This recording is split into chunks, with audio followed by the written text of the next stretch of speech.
Hello दोस्तों, क्या हालचाल। बहुत बहुत स्वागत है आप सभी का फिजिक्स मैन यूट्यूब चैनल के ऊपर।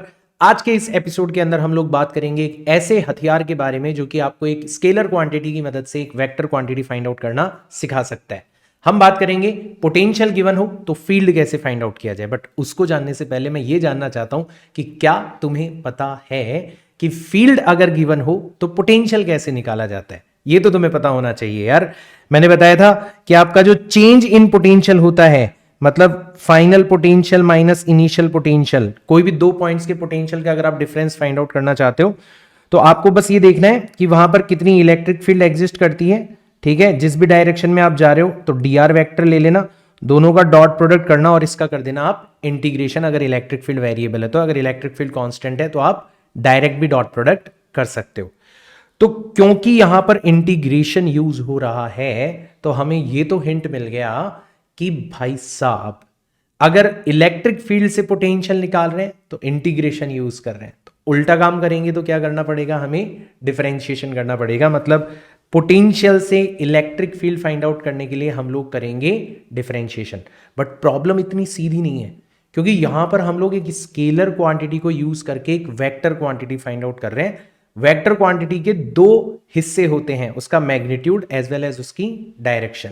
तो यहां पर आपको मैं सिखाऊंगा ग्रेडियंट का कॉन्सेप्ट, और इसको हम लोग स्टेप बाय स्टेप सीखेंगे। अगर आपको वीडियो अच्छा लगता है तो आखिरी तक देखना है और लाइक करना है, ज्यादा से ज्यादा बच्चों के साथ में शेयर करना है। अगर अभी तक आपने चैनल को सब्सक्राइब नहीं किया तो चैनल को सब्सक्राइब भी कर लेना है, ताकि आप इस तरीके के और ज्यादा वीडियोस देख सको। राइट, तो जब मैं कहता हूं कि हमें पोटेंशियल गिवन है तो गिवन होने का मतलब क्या हो गया।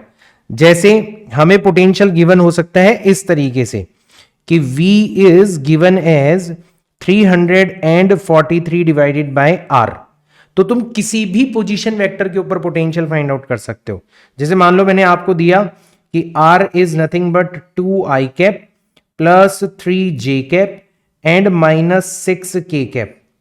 तो आप इस पॉइंट के ऊपर पोटेंशियल फाइंड आउट कर सकते हो। कैसे फाइंड आउट करोगे, सबसे पहले आप R का मैग्नीट्यूड निकालो। आई होप सभी लोगों को मैग्नीट्यूड निकालना आता होगा। 2 का स्क्वायर 4, 3 का स्क्वायर 9, 6 का स्क्वायर 36, टोटल ऐड करोगे तो 49 हो जाएगा, रूट करोगे तो 7 आ जाएगा। तो हमारा इस पर्टिकुलर पॉइंट के ऊपर पोटेंशियल कितना हो जाएगा, 343 डिवाइडेड बाय 7, डिवाइडेड करोगे तो 49 वोल्ट आ जाएगा। तो हम किसी भी पॉइंट के ऊपर पोटेंशियल निकाल सकते हैं। तो ये होता है पोटेंशियल दिए हुए होने का मतलब, कि हमें हर पॉइंट के ऊपर पोटेंशियल गिवन है। आर की कुछ भी वैल्यू दे दो, हम लोग पोटेंशियल निकाल लेंगे। गिवन हो गया। अब सवाल इंटरेस्टिंग बनेगा कि जब हमें किसी भी पॉइंट के ऊपर इलेक्ट्रिक फील्ड वेक्टर निकालना हो तो यहां पर मैं आप लोगों को एक हथियार दे रहा हूं। इस हथियार को आपको यूज करना है। हथियार का आधा पार्ट तो आपको पता पड़ ही गया था कि हमें इलेक्ट्रिक फील्ड वेक्टर निकालने के लिए अब की बार करना पड़ेगा differentiation. Negative sign as it is रहेगा, किसके रेस्पेक्ट में, आर के रेस्पेक्ट में। और बात करें वेक्टर की तो इलेक्ट्रिक फील्ड रेडियल डायरेक्शन के अंदर होगी। अगर आर की फॉर्म में पोटेंशियल दे रखा है तो इलेक्ट्रिक फील्ड पक्का रेडियल डायरेक्शन में होगी, इसलिए हमने आर कैप से मल्टीप्लाई कर दिया। हो गया, हो गया। देखो करो, तो ये आपको जो पॉइंट गिवन है उसके ऊपर आपको मान लो इलेक्ट्रिक फील्ड फाइंड आउट करनी होती, तो आप सबसे पहले नेगेटिव साइन, पोटेंशियल का डिफरेंशिएशन करोगे तो 343, 1 अपॉन आर का डिफरेंशिएशन हो जाता है माइनस का 1 अपॉन आर स्क्वायर।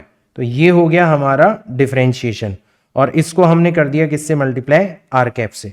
तो अल्टीमेटली हमारे पास में आ गया 343 divided by R square multiplied by R cap.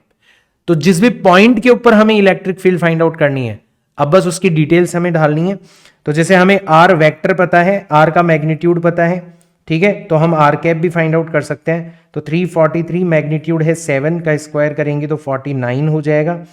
और यूनिट वेक्टर का मतलब क्या होता है, वेक्टर उठाओ तो आपने वेक्टर को उठाया 2i cap plus 3j cap minus 6k cap, और इसको वेक्टर के मैग्नीट्यूड से आपने क्या कर दिया, डिवाइड कर दिया।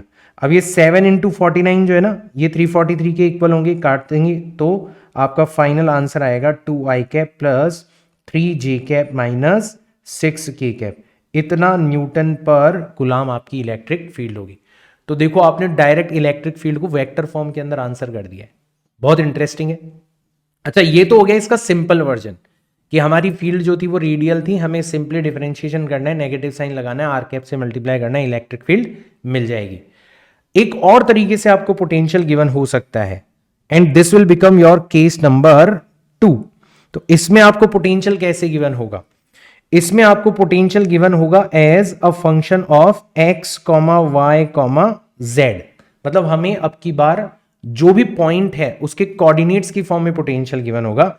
जैसे एक एग्जांपल लेते हैं अपनों ने एग्जांपल लिया कि v हमें गिवन है x square plus y square plus z square minus का x y z। इस तरीके से हमें पोटेंशियल गिवन है। तो आप किसी भी पॉइंट के ऊपर पोटेंशियल निकाल सकते हो।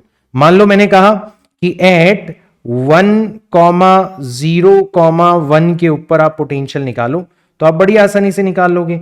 आपने x की जगह 1 रख दिया, y की जगह 0 रख दिया, z की जगह 1 रख दिया, -1 मल्टीप्लाइड बाय 0 मल्टीप्लाइड बाय 1 करा, तो अल्टीमेटली आपका आंसर आ गया कितना? 1 स्क्वायर प्लस 1 स्क्वायर करोगे तो 2 वोल्ट आ गया, बाकी सारी की सारी टर्म 0 हो गई। तो कहने का मतलब यह है कि अभी भी आप किसी भी पॉइंट के ऊपर पोटेंशियल निकाल सकते हो। That means you are given potential everywhere. Now इस डिस्ट्रीब्यूशन की मदद से आपको इलेक्ट्रिक फील्ड निकालनी है। तो यहां पर आप क्या करोगे? यहां पर आप इलेक्ट्रिक फील्ड निकालने के लिए नेगेटिव ग्रेडियंट, ग्रेडियंट का मतलब होता है del divided by del X times I cap, del divided by del Y times J cap and del divided by del Z times के कैप। इस ऑपरेटर को ग्रेडियंट ऑपरेटर बोला जाता है, और यह हमें लगाना होता है पोटेंशियल के ऊपर। तो हमने पोटेंशियल के ऊपर इस ऑपरेटर को अप्लाई कर दिया। अब ये जो del V divided by del X है, इसका मतलब होता है पार्शियल डिफरेंशिएशन। तो हमें पार्शियल डिफरेंशिएशन फाइंड आउट करना है। तो अगर हम del V divided by del X find out करेंगे ना, तो हम लोग क्या करेंगे? इस कंडीशन में y को और z को कांस्टेंट की तरह ट्रीट करेंगे। हम मानेंगे कि यार y और z जो है ना वो कांस्टेंट है। चलो तो देखो, आप डिफरेंशिएशन करो, सिर्फ x के रिस्पेक्ट में y और z को कांस्टेंट ट्रीट करना है। तो ये हो जाएगा आपका 2x माइनस का x y z, ठीक है। तो y इंटू z बचेगा। जो y स्क्वायर टर्म है उसका डिफरेंशिएशन 0 हो जाएगा, जो z स्क्वायर टर्म है उसका डिफरेंशिएशन 0 हो जाएगा। एक्स वाई जेड टर्म जो है उसमें x का डिफरेंशिएशन 1 और वाई जेड कॉन्स्टेंट कॉफिशिएंट है, एज इट इज रह जाएंगे। आई होप डिफरेंशिएशन आप सारे के सारे बच्चे आसानी से कर लोगे। तो सिमिलरली आप del v divided by del y भी निकाल सकते हो, 2y माइनस एक्स जेड आएगा। और सिमिलरली आप del v divided by del z भी निकाल सकते हो, 2z माइनस एक्स वाई आएगा। यानी कि आप इलेक्ट्रिक फील्ड निकाल सकते हो बड़ी आसानी से, माइनस, ठीक है, 2x माइनस का वाई जेड टाइम्स आई कैप, तो माइनस साइन अभी अपन बाहर रख लेते हैं, plus 2y minus x z times J cap and plus 2z minus x y times के कैप। इस तरीके से हम लोग क्या करेंगे? इलेक्ट्रिक फील्ड फाइंड आउट कर लेंगे। अब आपको एक्स वाई जेड कुछ भी दिया जाए, आप इलेक्ट्रिक फील्ड फाइंड आउट कर सकते हो। जैसे आप एट 1,0,1 पर इलेक्ट्रिक फील्ड फाइंड आउट करोगे, ठीक है, तो कितना आएगा? नेगेटिव साइन बाहर है, x की जगह 1 रखना है और y की जगह 0 रखना है।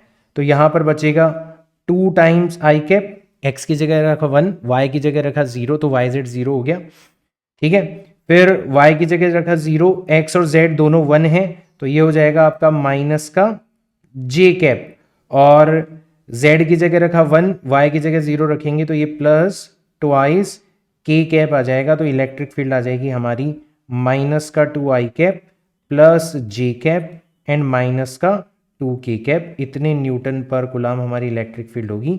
यही हमारा आंसर हो जाएगा। तो दोनों ही तरीके से आपको पोटेंशियल गिवन हो सकता है।